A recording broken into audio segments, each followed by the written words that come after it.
नमस्कार दोस्तों, कैसे हो आप सभी। मैं आशीष कुमार एक कदम शिक्षा के डिजिटल प्लेटफॉर्म पर आपका स्वागत करता हूं और इस प्यारी सी मनोविज्ञान क्लास जो कि अब होने वाली है, इसमें आप सभी का हार्दिक अभिनंदन।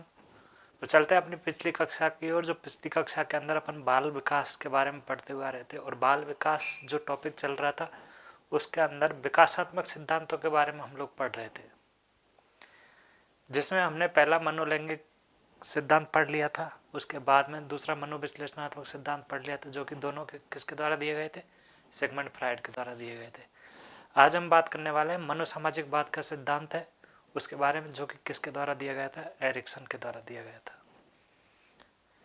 कल तुलनात्मक बात कर ली थी हम लोगों ने मनोविश्लेषणात्मक और मनोलैंगिक के बाद में। उसके बाद में आज अपना जो नया टॉपिक रहने वाला है वो है मनोसामाजिकवाद। कौन सा?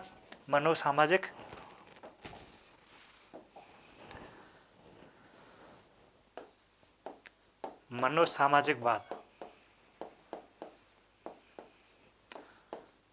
और इस मनोसामाजिकवाद का जो सिद्धांत है ये किसके द्वारा प्रतिपादित किया गया था, किसके द्वारा दिया गया था? ये दिया गया था अपने कौन से एक एरिक्सन महोदय हुए थे, एरिक्सन। तो इसके प्रतिपादक क्या हो जाएंगे? प्रतिपादक हो जाएगा अपना कौन सा, एरिक्सन। जो ये एरिक्सन है इसे नव फ्रायडवादी भी कहा जाता है। नव फ्रायडवादियों के अंदर इनको गिना जाता है। एरिक्सन को, जो भी एरिक्सन है, इससे ये नव फ्रायडवादी होते हैं। नव फ्रायडवादी भी इनको कहा जाता है। नव फ्रायडवादी के अंदर एक तो एरिक्सन आ जाएगा, दूसरा युंग भी आता है, जो कि युंग अपने युंग के बारे में बात करने वाले हैं, जो कि व्यक्तित्व के भाग दे रखे हैं उसमें विभाजन, कि भाई व्यक्तित्व कितने प्रकार का होता है, कितने प्रकार का नहीं होता। उसके अंदर इस युंग के बारे में पढ़ेंगे। ठीक है, बात चल रही है किसके ऊपर? मनोसामाजिकवाद के ऊपर। किसके द्वारा दिया गया था? एरिक्सन के द्वारा दिया गया था। और इसने इस सिद्धांत में ये इसलिए दिया गया था, ये सिद्धांत, कि जो बालक एवं किशोरों के मध्य में व्यक्तिगत पहचान किस प्रकार से की जाती है। क्या कहा? जो बालक और किशोरों के मध्य में जो व्यक्तिगत पहचान होती है वो किस आधार पर की जाए, इसके लिए इस मनोसामाजिकवाद को दिया गया था। यह सिद्धांत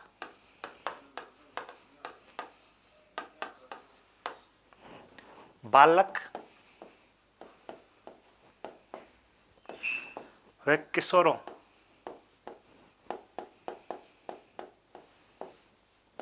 के मध्य व्यक्तिगत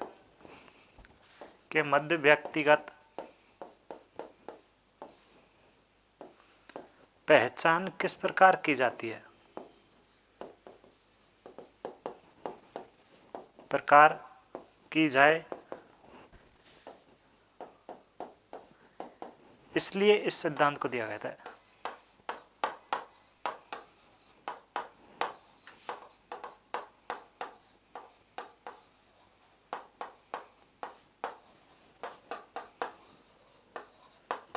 ठीक है, और इस सिद्धांत के अंदर जो अपने एरिक्सन महोदय हुए थे, उन्होंने बालक की जो पूरा जीवन काल होता है उस जीवन काल को कितनी अवस्थाओं के अंदर बांट दिया? 8 अवस्थाओं के अंदर बांट दिया। जो बालक का जन्म से लेकर के मृत्यु तक जो जीवन काल होगा उसको उस एरिक्सन के द्वारा 8 अवस्थाओं के अंदर बांट दिया गया। कितनी अवस्थाओं के अंदर? एरिक्सन ने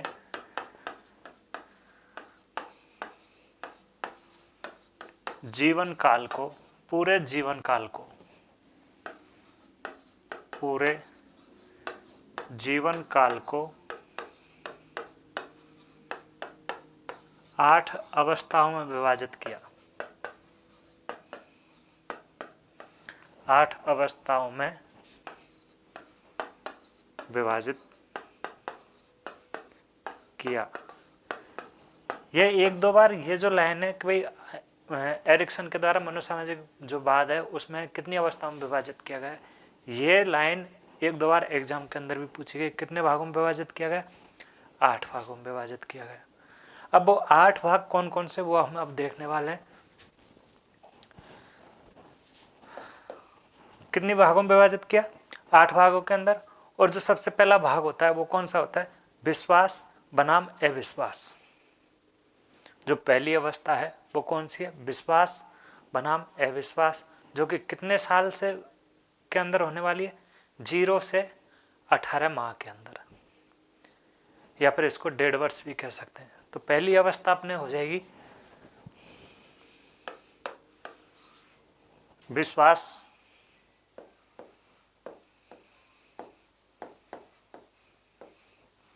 बनाम अविश्वास। विश्वास बनाम अविश्वास, एक बार सही लिख लेते हैं। विश्वास बनाम अविश्वास। और इसका जो आयु होती है, एज होती है, कितने वर्ष तक का होता है? ये होता है जो पहले जब बच्चा जन्म लेगा तो 0 से 18 माह या फिर 1.5 साल आयु हो जाएगी, आयु सीमा हो जाएगी इसकी 0 से 18 माह, या कह सकते हैं इसको 1.5 वर्ष। ठीक है, पहली अवस्था कौन सी हो जाएगी? विश्वास और अविश्वास की अवस्था। दूसरी जो अवस्था आने वाली है वो दूसरी अवस्था हो जाएगी स्वतंत्रता एवं संदेह की अवस्था। दूसरी अवस्था हो जाएगी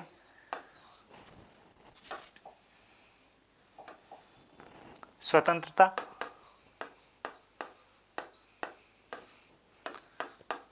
बनाम संदेह की अवस्था। संदेह की अवस्था।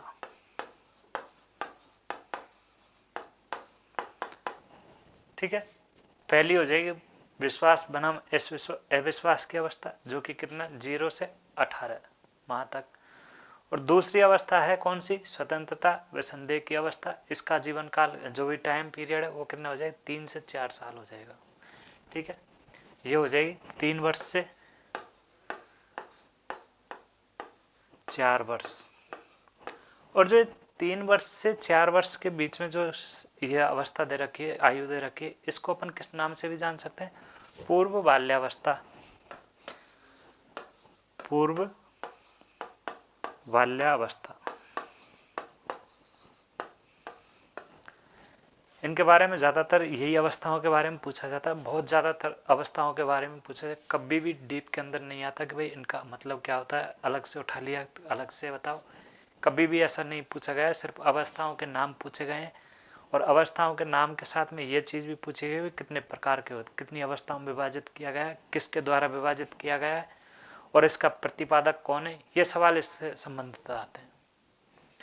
तो पहली अवस्था कौन सी हो जाएगी? विश्वास और अविश्वास की, यानी कि 0 से 18 साल का जो भी बालक होगा, देखा होगा किसी बालक कभी मम्मी के पास ही रहेगा, या फिर जिन परिवार वालों को वो जानता है उनके पास ही रहता है वो बालक। यानी कि इस अवस्था के अंदर वो बालक विश्वास करता है किस पर? अपनों के ऊपर।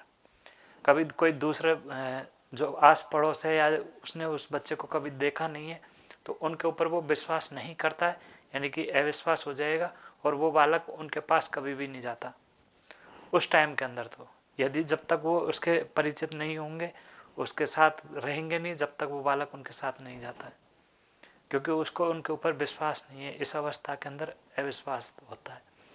और विश्वास किसके होगा? जो इनको अपन वो बच्चा जानता है, उनको उनके ऊपर वो विश्वास करता है, इसलिए उनके ऊपर चला जाता है, उनके पास में चला जाता है। दूसरी आ जाती है स्वतंत्रता व संदेह की अवस्था।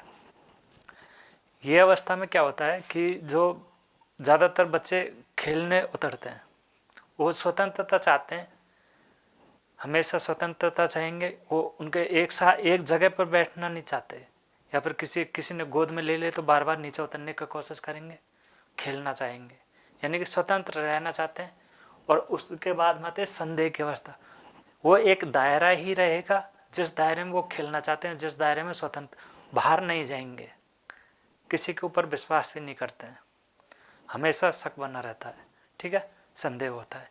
और इसके बाद में जो तीसरी अवस्था के बारे में बात करने वाले हैं, पहली तो हो जाएगी अपने विश्वास अविश्वास की अवस्था, दूसरी हो जाएगी स्वतंत्रता व संदेह की अवस्था, और तीसरी जो अवस्था है वो है आत्मबल बनाम आत्महीनता की अवस्था। आत्मबल बनाम आत्महीनता की अवस्था, और इसका टाइम पीरियड हो जाएगा 5 से 6 वर्ष। तीसरी हो जाएगी अपने आत्मबल बनाम आत्महीनता,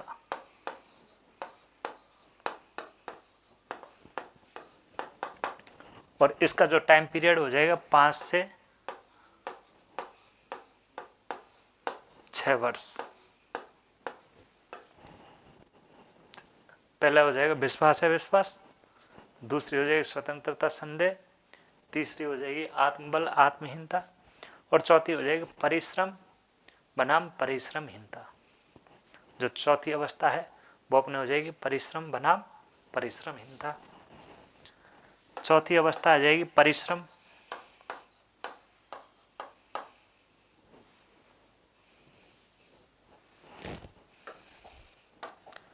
चौथी अवस्था आ जाएगी अपने परिश्रम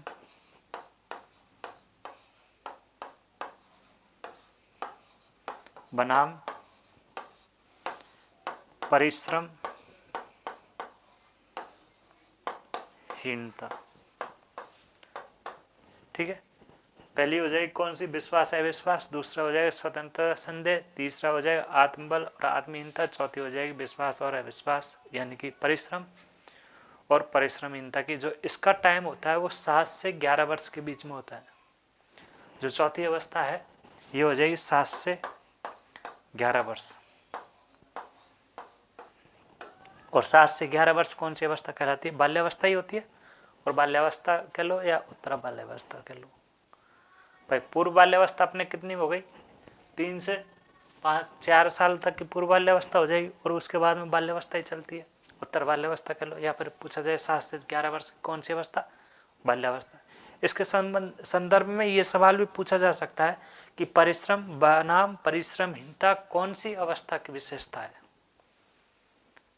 परिश्रम बनाम परिश्रमहीनता एरिक्सन के अनुसार कौन सी अवस्था की विशेषता है।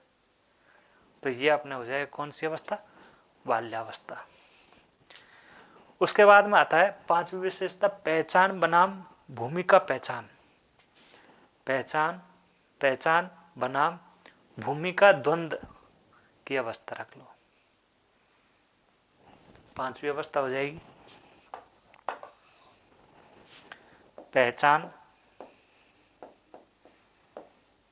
बनाम भूमिका द्वंद्व की अवस्था।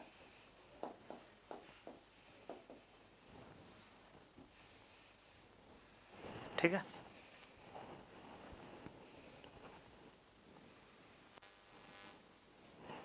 पहचान बनाम भूमिका द्वंद्व की अवस्था। और इसके बारे में बात करें कि भाई इसकी एज लिमिट क्या होती है, तो इसकी एज लिमिट होगी 12 से 18 वर्ष। कितनी, 12 से 18 वर्ष। पहली हो जाएगी विश्वास अविश्वास, दूसरी हो जाएगी स्वतंत्रता संदेह, तीसरी हो जाएगी आत्मबल आत्महीनता, चौथी हो जाएगी पहचान बनाम परिश्रम बनाम परिश्रमहीनता, और पांचवी हो जाएगी पहचान बनाम भूमिका द्वंद्व। ठीक है, जो छठी अवस्था के बारे में बात करें तो छठी अवस्था हो जाएगी अपने कौन सी, अलगाव या प्रेम बनाम अलगाव की अवस्था।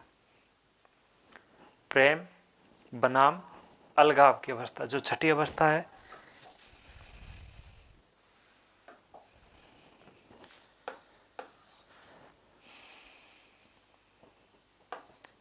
प्रेम बनाम अलगाव की अवस्था, और ये कितनी हो जाएगी, 18 से 35 साल। बालक प्रेम बनाम अलगाव की अवस्था, इसके अंदर ही जो भी काम होंगे, शादी ब्याह, प्रेम करना, किसी जो भी चीज़ अलग होना, वो सारे के सारे इस अवस्था के अंदर हो जाते हैं। छठी अवस्था हो गई। उसके बाद में आती है उत्पाद एवं निष्क्रियता की अवस्था। उत्पाद, सातवीं अवस्था आ जाएगी। उत्पाद बनाम निष्क्रियता।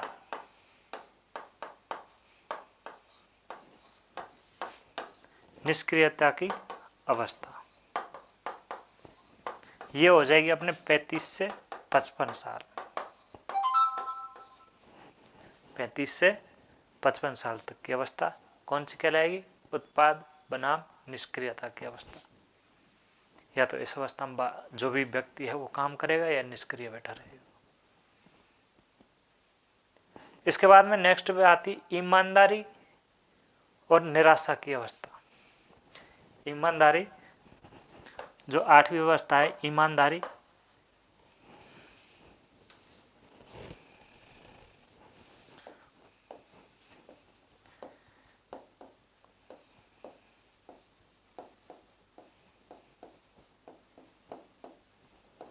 ईमानदारी बनाम निराशा की अवस्था। निराशा की अवस्था, यह अवस्था पाई जाती कब? 55 साल के बाद की। ये अपने 8 अवस्थाएं बताई थी किसके द्वारा? एरिक्सन के द्वारा। पहली अवस्था कौन सी बताई थी? एरिक्सन के द्वारा जो बताई गई 8 विशेषताओं, पहली विशेषता थी कौन सी? विश्वास बनाम अविश्वास की अवस्था। दूसरी जो अवस्था बताई वो अवस्था कौन सी थी? स्वतंत्रता व संदेह की अवस्था। तीसरी जो अवस्था बताई थी वो कौन सी थी? आत्मबल और आत्महीनता की अवस्था। चौथी अवस्था कौन सी बताई थी? परिश्रम बनाम परिश्रमहीनता। पांचवी कौन सी बताई थी? पहचान बनाम भूमिका द्वंद्व की अवस्था। और जो छठी थी प्रेम बनाम अलगाव की अवस्था। सातवीं जो बताई थी उत्पाद एवं निष्क्रियता की अवस्था। और 8वीं अवस्था बताई थी ईमानदारी एवं निराशा की अवस्था। ठीक है, इस प्रकार से 8 विशेषताएं बताई गई थी। और ये विशेषताएं बालक के पूरे जीवन काल की थी अवस्थाओं में विभाजित कर दिया था। यानी कि 0 से लेकर के जब तक वो मरेगा नहीं, मृत्यु तक अवस्थाओं में विभाजित कर दिया था। ठीक है, ये अपना हुआ था कौन सा? मनोसामाजिकवाद का जो सिद्धांत किसके द्वारा दिया गया था? एरिक्सन के द्वारा दिया गया था। कितनी अवस्थाओं में विभाजित किया था? 8 अवस्थाओं के अंदर विभाजित किया था। ठीक है, इसके बाद में चलते हैं अपने अगला सिद्धांत आने वाला है जो है अपने नैतिकवाद का सिद्धांत। कौन सा? नैतिकवाद का सिद्धांत या चारित्रिक विकास का सिद्धांत कह सकते हैं। चारित्रिक विकास का सिद्धांत।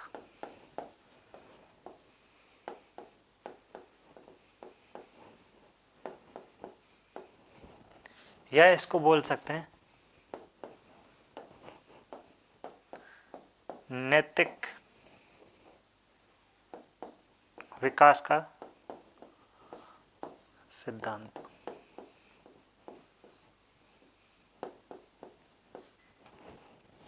चारित्रिक विकास का सिद्धांत या इसको कह सकते हैं नैतिक विकास का सिद्धांत। ये किसके द्वारा दिया गया था? प्रतिपादक कौन था? इसके बारे में बात करेंगे। प्रतिपादक इसका हो जाएगा कोहेलबर्ग। ठीक है, प्रतिपादक इसका अपन पढ़ने वाले हैं नैतिक विकास। और नैतिक विकास के प्रतिपादक हो जाएंगे कौन सा? कोहेलबर्ग। ठीक है, नैतिक विकास का सिद्धांत पढ़ रहे हैं, चारित्रिक विकास का सिद्धांत पढ़ रहे हैं। इस सिद्धांत का प्रतिपादक हो जाएगा कौन? कोहेलबर्ग। और इस सिद्धांत को कब दिया गया था? 1967 और 1969 के मध्य दिया गया था। दोनों डेटें मिलती हैं, अलग अलग पुस्तकों में देखोगे तो किसी के अंदर मिल जाएगा समय कब दिया,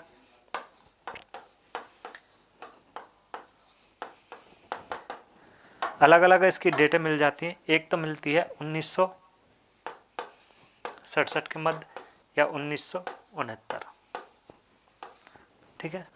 और इस सिद्धांत के अंदर दो संशोधन भी हुए थे, एक तो हुआ था 1981 के मध्य और दूसरा हुआ था 1982 के मध्य।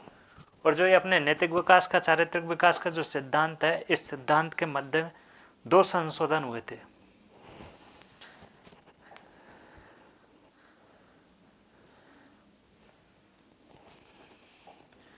संशोधन हुए थे कितने? दो संशोधन हुए थे।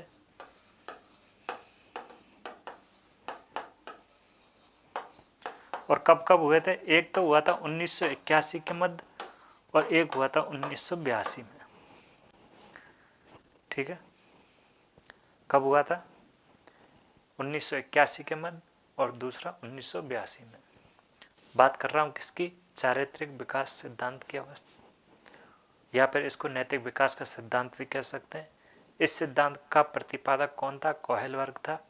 यह सिद्धांत कब दिया गया था? 1967 कह दो चाहे 1969 कह दो। इस सिद्धांत के मध्य में, इस सिद्धांत में कितने संशोधन किए गए थे? दो संशोधन किए गए थे। कब कब किए गए थे? एक तो 1981 में किया गया था और दूसरा किया गया था 1982 के मध्य। जो ये नैतिक विकास का, चारित्रिक विकास का जो सिद्धांत है, इस सिद्धांत पर जीन पियाजे ने भी काम किया। किसके द्वारा काम किया? जीन पियाजे ने भी काम किया। और बालकों के साक्षात्कार, बालकों का साक्षात्कार किया और उस साक्षात्कार करने के बाद में उसने बालकों को 4 अवस्था में विभाजित किया था। मैंने क्या बताया कि जो नैतिक विकास का सिद्धांत है या चारित्रिक विकास के सिद्धांत की जिसकी हम बात कर रहे हैं, उस सिद्धांत पर जीन पियाजे ने भी काम किया और बालकों का इंटरव्यू या साक्षात्कार लेने के बाद में इनकी 4 अवस्थाओं में विभाजित कर दिया था। और जो पहली अवस्था बताई थी उन्होंने अनियमित अवस्था बताई थी। पहली कौन सी अवस्था? अनियमित अवस्था। और दूसरी बताई थी विषम जातीय अधिकार की अवस्था। बात कर रहे हैं किसकी? नैतिक विकास के सिद्धांत की।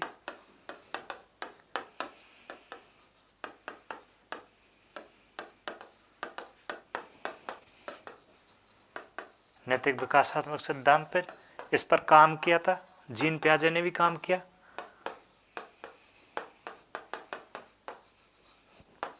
जीन पियाजे ने, और क्या किया इसने? बच्चों का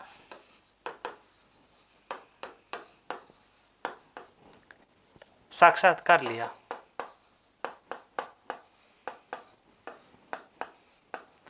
बच्चों का साक्षात्कार किया और साक्षात्कार करने के बाद में इन्होंने अवस्थाओं को 4 भागों में विभाजित कर दिया। और साक्षात्कार के बाद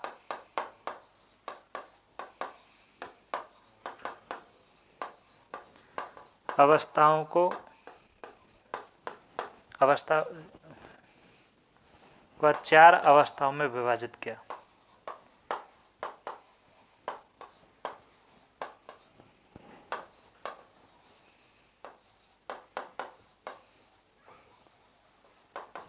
ठीक है। अब 4 अवस्थाएं कौन कौन सी थी? एक थी नियमित अवस्था, दूसरी थी विषम जातीय अधिकार की अवस्था। जो नियमित अवस्था थी वो 0 से 5 साल के लिए थी और विषम जातीय अधिकार की अवस्था थी वो 5 से 6 साल के बीच में थी। तीसरी अवस्था थी विषम जातीय परंपरा की अवस्था, जो कि 9 से 12 साल के लिए थी और स्वशासित अवस्था थी। ठीक है।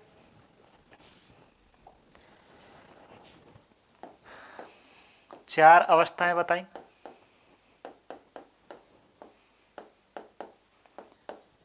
और पहली अवस्था जीन पियाजे के द्वारा,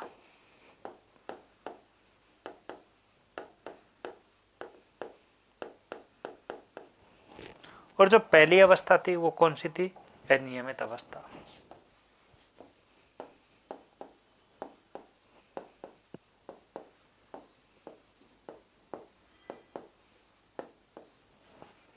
ये हो जाएगी कितने, 0 से 5 साल।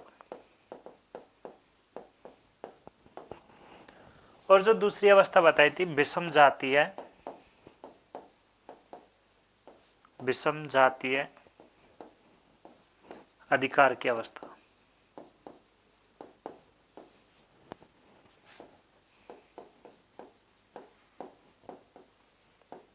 ये बताई थी 6 से 7 साल ले लो या 5 से 6-7 साल के कर लो। और जो तीसरी अवस्था बताई थी विषम जातीय,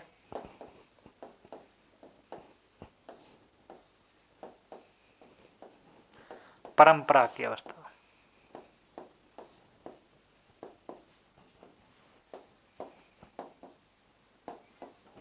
और जो चौथी अवस्था थी वो कौन सी थी, स्वशासित अवस्था। ये 4 अवस्थाएं बताई।